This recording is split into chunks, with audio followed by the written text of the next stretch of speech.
આજે રાત્રે 12 વાગે અમારી નાયબ કલેક્ટર 5 ચોટીલાની ટીમ સાથે અમોએ રાજકોટ ચોટીલા હાઈવે ઉપર નાની મોરડી પાસે આવેલ 2 હોટલ, જેમાં હોટલ યુપી બિહાર પંજાબી ઢાબા અને યુપી બિહાર દરભંગા, આ બંને હોટલ ઉપર રાત્રે 12 વાગે આકસ્મિક રેડ પાડવામાં આવેલી હતી। આ રેડમાં દરમિયાન બંને હોટલમાંથી 3 શંકાસ્પદ જ્વલનશીલ પદાર્થ એટલે કે બાયોડીઝલ એ ટાંકા ભરેલા મળી આવેલ છે। એક ટાંકો નતો મળી આવતો, પણ સવારે જેસીબી લાવી અને એને પણ શોધી લેવામાં આવેલ છે। અને સાથે સાથે એ કેમ્પસમાંથી એક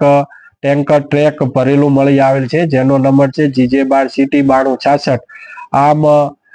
બંને હોટલોમાંથી અને ટેન્કરમાંથી 43,250 શંકાસ્પદ જ્વલનશીલ પદાર્થ છે એ મળી આવેલ છે, ને જેની મુદ્દામાલની કિંમત થાય છે 70,70,750 રૂપિયાનો મુદ્દામાલ કબજે લઈ અને આગળની કાયદેસરની કાર્યવાહી હોટલ માલિક જેઠુરભાઈ રામભાઈ ખાચર રહે ઠીકરીયાળી તાલુકો વાંકાનેર જિલ્લો મોરબી અને વિક્રમભાઈ જોરુભાઈ ધાધલ રહે ખેરડી તાલુકો ચોટીલા જિલ્લો સુરેન્દ્રનગર, આ બંનેની સામે જુદા જુદા કાયદાનો ભંગ કરેલ હોય અને તદ્દન ગેરકાયદેસર રીતે એ હોટલોની અંદર આવી ગેરકાયદેસર પ્રવૃત્તિ કરતા હોય, જેથી બંને ઇસમોની સામે કાયદેસરની કાર્યવાહી હાથ ધરેલ છે।